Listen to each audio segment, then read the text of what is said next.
तो hello class 10 part 3 में आपका स्वागत है। तो प्रोबेबिलिटी को आज अपन खत्म करने वाले हैं तुम्हारे प्रीवियस ईयर बोर्ड के क्वेश्चन से। डायरेक्टली वो क्वेश्चंस लेकर आया हूँ, एकदम सिलेक्टेड क्वेश्चंस हैं जो कि तुम्हारे इस पेपर में आ सकते हैं नेक्स्ट सेशन के लिए भी, और साथ ही साथ अभी तो सेकंड बोर्ड होने वाला है उससे पहले मैंने पार्ट 1 और पार्ट 2 में प्रोबेबिलिटी के जितने भी इंपॉर्टेंट कंसेप्ट हो सकते हैं सारे बता दिए, सारे रूल्स बता दिए, सारे फॉर्मूले बता दिए। तो इन केस अगर आप नहीं देखे तो वो दोनों पार्ट्स आप देखकर फिर इस सेशन को एंजॉय करना। साथ में एक कॉपी और पेन लेके बैठना क्योंकि हम लोग खूब सारे क्वेश्चंस करने वाले हैं, बिल्कुल वो क्वेश्चंस जो तुम्हारे पेपर में आने वाले हैं, जो अभी बोर्ड 2 के फॉर्म में हो रहे हैं। ठीक है। एंड ऑल्सो अगर वो बच्चे इस वीडियो को देख रहे हैं जिनका पेपर अभी 27 में होने वाला है, तो उन लोगों के लिए भी ये एक बहुत ही हेल्पफुल, बहुत ही प्रिसाइज और कंसाइज सेशन में बोलूंगा होने वाला है। ठीक है। सो बहुत ही अच्छे टाइप के क्वेश्चंस अपन करने वाले हैं जो प्रीवियस ईयर पेपर तुम्हारे बोर्ड में आता है वैसे। सो चलो स्टार्ट करते हैं। देखो, दो फॉर्मूले जो मैंने यहाँ पे सिखाए थे वो थे कि प्रोबेबिलिटी किसी भी इवेंट की या तो 1 के बराबर होगी या 1 से छोटी होगी, सिमिलरली या तो 0 के बराबर होगी या 0 से बड़ी होगी। दूसरा जो फॉर्मूला मैंने सिखाया था वो था प्रोबेबिलिटी किसी भी इवेंट की favourable outcomes upon total outcomes होगी। ठीक है। सो अब स्टार्ट करते हैं अपन मोस्ट एक्सपेक्टेड क्वेश्चंस। देखो, फर्स्ट क्वेश्चन एमसीक्यू का क्या बोल रहा है, probability of getting the sum greater than 10 when two dice are thrown या रोल्ड टुगेदर। इसका मतलब क्या होता है, सम किसका, सम इनकी प्रोबेबिलिटीज का, जो भी अपने पास आउटकम्स आए उनकी प्रोबेबिलिटीज का सम चाहिए उसको। और तुम्हें पता है कि जब तुम लोग 2 डाइस को एक साथ थ्रो करते हो तो टोटल कितने आउटकम्स आते हैं, 36। जब एक डाइस को थ्रो करोगे तो आउटकम्स कितने आएंगे, 6। जब 2 डाइस को थ्रो करोगे तो आउटकम्स कितने आएंगे, 36। इसमें से अपन को सम चाहिए ग्रेटर देन 10, इसमें से अपन को सम चाहिए ग्रेटर देन 10। तो कौन सी ऐसी पॉसिबिलिटीज है जिनको प्लस करने पर 10 आ जाए, तो एक तो अपने पास है 5,6, दूसरा अपने पास 6,5 उसी का रिवर्स, और एक 6,6। इसका मतलब अपने पास प्रोबेबिलिटी ऑफ इवेंट टोटल कितने आउटकम्स है, 36। उसमें से फेवरेबल कितने हैं अपने पास, 5,6, 6,5 और 6,6। इसका मतलब तुम्हारा answer 1/12। Easy question, I hope समझ में आया होगा। नहीं समझ में आया रिवाइंड करो, फिर से देखो। ध्यान रखना, खुद भी सॉल्व करना पड़ेगा, साथ साथ वीडियो को पॉज करो, 2 मिनट सॉल्व करो, दिमाग लगाओ, हाथ चलाओ। हाथ चलाओगे तभी पेपर में पास कर पाओगे। लास्ट बोर्ड्स में भी यही हुआ था कि तुम सिर्फ देख देख के रह गए और प्रैक्टिस नहीं करी, तो पेपर में क्वेश्चन आया तो गलती हो गई। ठीक है। प्रोबेबिलिटी में सिर्फ और सिर्फ मिस्टेक होने के चांसेस कहाँ पे होंगे, कैलकुलेशन में, और कहीं पर भी नहीं कि फेवरेबल आउटकम में क्या ले, टोटल आउटकम में क्या ले। बस ये ध्यान रखना है, अदरवाइज चैप्टर बहुत सिंपल है। चलो नेक्स्ट क्वेश्चन। नेक्स्ट क्वेश्चन भी एमसीक्यू का क्या बोल रहा है कि एक bag contains some red balls and some white balls, जिसमें से रेड बॉल की जो प्रोबेबिलिटी वो है 2। तुम खुद सोचो, टोटल बैग में जितने भी बॉल्स हैं उसका अपन को टोटल आउटकम दे रखा है 7, उसमें से रेड बॉल्स अगर 2 है, इसका मतलब व्हाइट बॉल कितनी होंगी, 5। उसने सीधा सीधा सिर्फ प्रोबेबिलिटी पूछा है तो कर दो ना यार, 5/7। आंसर मार्क करो और आगे बढ़ो। पेपर में ये ड्राइंग करने की भी जरूरत नहीं है, पेपर में सिर्फ दिमाग लगाओ कि अगर बैग में सिर्फ और सिर्फ रेड और व्हाइट बॉल है, उसमें से रेड बॉल की प्रोबेबिलिटी 2/7, तो बची हुई कितनी, white ball, white ball probability कितनी होगी, 5/7। Easy question. अब देखो ये पेपर में आ रहा है, this is the level of questions of probability in your paper. बहुत ज्यादा हार्ड क्वेश्चंस की वजह से इतने इजी और इतने छोटे चैप्टर में भी मार्क्स कट जाते हैं, बस ध्यान रखना कैलकुलेशंस का। Next, a card is drawn at random. एक डेक ऑफ कार्ड्स में टोटल कितने होते हैं, 52। उसमें से अपन को सिर्फ और सिर्फ चाहिए getting a queen of spade. पूरे ताश में सिर्फ और सिर्फ एक ही क्वीन होती है स्पेड में। ठीक है। हर एक कैटेगरी में भूलना मत, हर एक कैटेगरी में, एक ताश की गड्डी में 4 कैटेगरी होती है, स्पेड, क्लब, डायमंड और हार्ट। चारों कैटेगरीज में एक एक क्वीन होगी। ठीक है। अपन को सिर्फ स्पेड की पूछी थी इसलिए 1/52। Next, find the probability that number selected at random from numbers 30 से लेकर 60 इनमें से कोई प्राइम नंबर हो। अच्छा क्वेश्चन है। देखो क्वेश्चन क्या बोल रहा है कि हमें ये बता दो 30 से लेकर 60 तक कुछ कार्ड्स हैं, उन पे नंबर लिख रखे हैं 30 से लेकर 60 तक, तो टोटल कार्ड्स कितने होंगे। मुझे तो बस ये बता दो कि टोटल पत्ते कितने होंगे, 31 होंगे। अभी 31 कैसे है ये बता दो। तो देखो कॉमन सेंस की बात है, 31 से लेकर 60 तक तो 30 पे होंगे होंगे, और एक ही एक्स्ट्रा है कैलकुलेट करके देखना एक बार फिंगर्स पे, पता चल जाएगा 31 कैसे आया। 31 से लेकर 60 तक तो है ही पत्ते, प्लस ये एक एक्स्ट्रा पत्ता है, तो इसकी गलती मत करना, ठीक है। यहीं पर ही मिस्टेक होती है। Probability of getting prime number, अपन को क्या चाहिए, प्राइम नंबर चाहिए। प्राइम नंबर कौन कौन से होते हैं, फेवरेबल आउटकम्स गिनना शुरू कर दो। प्राइम नंबर 30 होता नहीं है, 31 एक प्राइम नंबर है, 32, 33, 34, 35, 36, फिर 37 एक प्राइम नंबर है, फिर 38, 39, 40, फिर 41 एक प्राइम नंबर, 43 एक प्राइम नंबर और 47 एक प्राइम नंबर, जो 40 से लेकर 50 तक के बीच में आते हैं। देन 50, 51, 52, 53 एक प्राइम नंबर होता है, 54, 55, 56, 57, 58, 59, 59 एक प्राइम नंबर होता है। काउंट कर लेते हैं कितने हैं, 1, 2, 3, 4, 5, 6, 7। इसका मतलब फेवरेबल आउटकम्स कितने आए, 57। हाँ, फेवरेबल आउटकम कितना है, 7। टोटल कितने पत्ते हैं, 31। यही तुम्हारा आंसर है। इसका सेकंड पार्ट क्या पूछ रहा है, मल्टीपल ऑफ 6 बता दो। अब तुम खुद सोचो, थोड़ा सा दिमाग लगाओ, 30 से लेकर 60 तक में कौन कौन से मल्टीपल हो सकते हैं 6 के। मल्टीपल का मतलब क्या होता है, 30 से लेकर 60 जो नंबर्स हैं उनमें से कौन से ऐसे नंबर्स हैं जो 6 के टेबल में आते हैं। कौन कौन से ऐसे नंबर 6 के टेबल में आते हैं, तो पहला 30, फिर 36, 42, 48, 54 और 60। तो लगभग कितने नंबर्स हो गए, इसको 1। सेकेंड पार्ट में क्या पूछ रहे हैं, probability of getting multiples of 6। इसका मतलब 1, 2, 3, 4, 5, 6। कितना आंसर आ जाएगा, 6/31। ये तुम्हारा आंसर।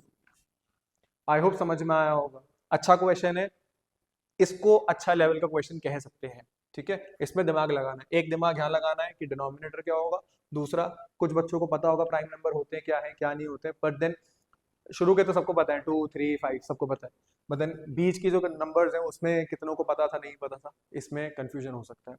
अच्छा लेवल का क्वेश्चन है, इसको ठीक से प्रैक्टिस करना। ऐसे और एक दो क्वेश्चन प्रैक्टिस कर लेना, हो सकता है अभी बोर्ड्स 2 में आ जाए। अगला, स्लिप्स ऑफ लेटर। स्लिप्स का मतलब होता है पर्ची, टोकन ऑफ वर्ड बैकग्राउंड। तो एक बहुत बड़ा वर्ड था बैकग्राउंड, इसको अपन ने अलग अलग काट लिया, बी काट के अलग कर दिया, ए काट के अलग कर दिया, ऐसे और चिट्स बना के एक बोल में डाल दिया। उस बोल के अंदर अपन से अब ये पूछ रहा है कि ये बता दो कि वो नंबर वॉवल है क्या। वॉवल के लिए ए, ई, आई, ओ, यू, ये सारे लेटर्स वॉवल होते हैं। अब तुमसे ये पूछ रहा है probability of getting a vowel. तो वॉवल कौन कौन से होंगे, ए, ई, आई, ओ, यू। इसमें देखो एक तो ए है, ओ और यू, यानी कि 3। फेवरेबल आउटकम कितना आ गया अपना, 3। टोटल कितने लेटर्स है, 1, 2, 3, 4, 5, 6, 7, 8, 9, 10। तो ये तुम्हारा आ गया 3/10। कितना आंसर आया, 3/10। सेकेंड पार्ट में क्या बोल रहा है कि present in the word ball. इसका मतलब क्या है कि जो भी लेटर है वो बॉल में कितने आ रहे हैं। तो देखो यहाँ पर बॉल में है बी, ए, एल, एल, यहाँ पे एल तो है ही नहीं, इसका मतलब या तो बी या तो ए। तो probability of getting number in letter in ball is 2/10। अब इसको सिंप्लीफाई तुम लोग करोगे और इसका आंसर मुझे कमेंट सेक्शन में बताओगे कि इसका आंसर सिंप्लीफाइड फॉर्म में क्या आएगा। चलो नेक्स्ट क्वेश्चन, ये 2 मार्कर क्वेश्चन है, पार्ट बी और ए। अभी अपन बी कर रहे हैं, ए अपन कर चुके हैं, ठीक है। तो 2 मार्कर क्वेश्चन है। Next, 3 coins are tossed. अब जब भी वो 3 कॉइन टॉस की बात कर रहा है, इतना सा ध्यान रखना, जब भी 3 कॉइन एक साथ टॉस होते हैं तो टोटल आउटकम्स कितने होते हैं, 8। ये ध्यान रखना। अब उसमें से पूछ क्या रहा है तुमसे, वो पूछ रहा है probability of getting exactly 2 tails. उसने अपन से मांगा कि सिर्फ और सिर्फ बता दो कि 2 टेल्स कितने पे आते हैं। तो 2 टेल्स आते हैं TH, TTH, THT और HTT। इन 3 केस के अलावा और कोई चौथा केस नहीं है जिसमें कि एग्जैक्टली सिर्फ और सिर्फ 2 टेल्स चाहिए। क्वेश्चन दोबारा पढ़ो, उसने बोला एग्जैक्टली 2 टेल्स चाहिए, ना ज्यादा ना कम। तो जितने में भी 3 बार टेल्स आ रहा है वो सारा केस खत्म, और जितने में भी सिर्फ 1 बार टेल्स आ रहा है वो सारे केसेस खत्म। अपन को सिर्फ और सिर्फ 2 बार टेल्स वाले ही केसेस चाहिए। तो इसका आंसर क्या आ जाएगा, 3 जो फेवरेबल आउटकम्स है और 8 जो टोटल आउटकम्स है। ये तुम्हारा आंसर, ठीक है। क्वेश्चन दोबारा समझो, 3 कॉइन एक साथ टॉस कर रहा है, टोटल आउटकम्स कितने हो जाएंगे, 8। उसमें से अपन को सिर्फ और सिर्फ वो चाहिए जिसमें एग्जैक्टली 2 बार टेल्स आ रहा हो, तो 2 बार टेल्स आ रहा हो, तो कितने ऐसे आउटकम्स है? 3। चलो next question, which of the following can not be probability of an event. अब मैंने तुम लोगों को पहले के पार्ट में ये समझाया था, किसी ने अगर नहीं देखा हो, नहीं पता हो कि क्या बोल रहा है, तो ये फॉर्मूला ध्यान से समझो, उन पार्ट्स की वीडियोस एक बार देख लो और फिर वापस आकर इसको सॉल्व करना। क्या बोल रहा है? Which of the following can not be the probability of an event. Probability की जो वैल्यू होगी वो 1 और 0 के बीच में होनी चाहिए। इसको तुम सॉल्व करोगे तो आंसर आएगा 0.39, ये 0 और 1 के बीच में। सिमिलरली इसको भी जब सॉल्व करोगे तो 0 और 1 के बीच में आंसर आएगा, इसको भी सॉल्व करोगे तो भी 0 और 1 के बीच में आंसर आएगा। जब तुम इसको सॉल्व करोगे इस पर्टिकुलर ऑप्शन को, तो ये हो जाएगा 100/2 विच इज इक्वल्स टू 50, जो 1 से बहुत बड़ा है, तो यही तुम्हारा आंसर हो जाएगा, यही तुम्हारा आंसर हो जाएगा, बिकॉज प्रोबेबिलिटी 1 और 0 के बीच में ही रहनी चाहिए, और ये आ रहा है 50। आई होप समझ में आया होगा। नहीं समझ में आया, पहले पार्ट 1 और पार्ट 2 की वीडियोस देखो, उसमें फॉर्मूले की डेरिवेशन एक्सप्लेनेशन सब बता रखा है, उसके बाद आके इसको ट्राई करना, ऐसे यूं हो जाएगा। उसके बाद इस क्वेश्चन में क्या बोल रहा है? अ card is drawn at random from a deck of 52 playing cards, ठीक है, find the probability that it is either 10 और अ किंग। इसका आंसर कितना होगा? 8/52। कैसे वो? देखो 10 एक एक एक एक होगा चारों कैटेगरीज में, किंग एक एक एक होगा चारों कैटेगरीज में, 10 और किंग मिला के टोटल कितने हो गए? 8 पत्ते, तो ये हो जाएगा 8/52। इसको सिंप्लीफाई करके इसका आंसर कमेंट में लिखना, सिंप्लीफाई करके इसका आंसर कमेंट में लिखना कौन सा होगा। आगे बात करते हैं, ठीक है। नेक्स्ट, बहुत अच्छा, बहुत इंपॉर्टेंट, बहुत बढ़िया क्वेश्चन है, बहुत अच्छा, बहुत इंपॉर्टेंट, बहुत बढ़िया क्वेश्चन है, डबल स्टार क्वेश्चन है। Meena calculates the probability of her winning the first prize in lottery, कितना है? 0.08। If the total 800 tickets were sold, the number of tickets bought by her is. ध्यान से समझो, मुझे नहीं पता कि क्या है, तो probability of her winning, event क्या है? प्रोबेबिलिटी ऑफ हर विनिंग, ये इवेंट है, उसमें उसका जो आंसर आ रहा है वो आ रहा है 0.08, जब उसने कैलकुलेट किया होगा। अब उसने कैलकुलेट किस बेसिस पे किया होगा? Favourable outcome upon total outcome, यही उसने किया होगा, तो उसका आंसर आ रहा है 0.08। मैं तुम्हें सिर्फ और सिर्फ क्वेश्चन करना सिखा रहा हूँ कि कैसे पेपर में अटेम्प्ट करना, अगर इस टाइप के क्वेश्चन आ जाए डरना मत, ठीक है। उनको मैं मान लेता हूँ x, क्योंकि मुझे पता नहीं है। मुझे एक चीज इसमें पता है, क्या? टोटल आउटकम्स कितने हैं? 800, क्योंकि उस दिन 800, उस टाइम 800 टिकट्स बेची थी, उसकी जीतने की प्रोबेबिलिटी आ गई 0.08। अब तुम खुद सोचो, इतनी इसी लीनियर इक्वेशन क्लास 4th में आती है, तो 800 अगर यहाँ पे डिवाइड हो रहा है तो वहां पे जाके मल्टीप्लाई, तो x is equals to 0.08 multiply by 800, solve करोगे तो आंसर आ जाएगा 8 8 64, ठीक है, ये आंसर ऑप्शन 64 ए ऑप्शन इसका answer. Next a bag contains 25 balls, some yellow and other green. कुछ येलो बॉल है और कुछ ग्रीन बॉल है, probability of getting green ball is 3/5। तो देखो अपन से पूछ क्या रहा है? येलो बॉल्स की प्रोबेबिलिटी बता दो। ऐसा ही सेम क्वेश्चन अपन ने किया था अभी, ठीक है, ये देखो ये वाला क्वेश्चन, इसमें सिर्फ प्रोबेबिलिटी पूछ रहा था, एक्चुअल नंबर की बात नहीं कर रहा था। Probability is a game of ratios, तो प्रोबेबिलिटी की पूछ रहा था, इसलिए अपन ने डायरेक्टली आंसर निकाल दिया। लेकिन इस केस में अपन डायरेक्टली आंसर नहीं निकाल सकते, अपन से पूछ क्या रहा है कि येलो बॉल्स का नंबर बता दो। तो येलो बॉल्स का नंबर बताने के लिए अपन को क्या करना पड़ेगा? अपन को 25 बॉल्स में से ये देखना पड़ेगा कि ग्रीन बॉल्स कितनी है। तो प्रोबेबिलिटी ग्रीन बॉल्स की कितनी है? 3/5।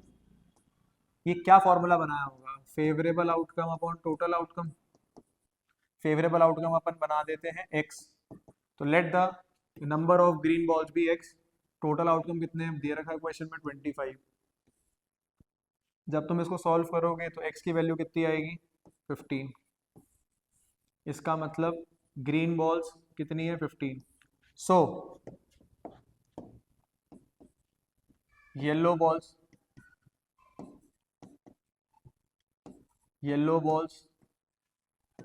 कितनी हो जाएंगी? टोटल माइनस ग्रीन, इसका मतलब 10 आंसर आ जाएगा तुम्हारा। देखो इतने इजी क्वेश्चंस आ रखे हैं तुम्हारे बोर्ड्स में, अब कौन सा हार्ड क्वेश्चन आया है जो तुमको समझ में नहीं आ रहा? बिल्कुल बेसिक है, तो एनसीईआरटी लेवल भी टच नहीं किया क्वेश्चंस ने, ठीक है। सो बहुत इजी क्वेश्चंस है, बेसिक एप्लीकेशन ऑफ फार्मूला, और कंसेप्ट, बस और कुछ भी नहीं है। क्वेश्चन को ठीक से पढ़ो। मैथ्स में कभी भी कोई भी क्वेश्चन अगर नहीं समझ में आता, 2 बार क्वेश्चन को पढ़ोगे, उसको टेक्निकल फॉर्म्स में सॉल्व जैसे करोगे, इक्वेशन फॉर्म्स में अगर लिखोगे, पक्का क्वेश्चन सॉल्व होगा। अनटिल अब नहीं भी होता, चलो मान लेते हो क्वेश्चन सॉल्व नहीं होता, तो एटलीस्ट स्टेप के कुछ तो मार्क्स मिलेंगे। ट्राई करो। मेरी टेक्निक्स हो सकता है कि बहुत ही प्रिंसिपल ओरिएंटेड ना हो, बट देन लॉजिक ओरिएंटेड चीज़ें हैं। मैथ्स के पेपर में एमसीक्यूज में नंबर लाना बहुत आसान है, 20 में से 20 के लिए टारगेट करो। सो विद दिस प्रोबेबिलिटी का पार्ट 3 कंप्लीट होता है, एंड आई होप कि तुम लोगों को समझ में आया हो कि कैसे कंसेप्ट को क्वेश्चंस में यूज करना है, अप्लाई करके आंसर्स निकालना है। किसी को अभी भी नहीं समझ में आया, पार्ट 1, 2 और 3 तीनों सीक्वेंस में देखो, सॉल्व करो खुद से। इसके बाद इन क्वेश्चन को करने के बाद कोई भी अच्छी रिफ्रेशर को आप फॉलो करो, कुछ क्वेश्चंस उसमें से करो, and then you are all set to go for your boards. So with this, thank you for being till here, and मिलते हैं बहुत जल्दी नए सेशन में। बाय।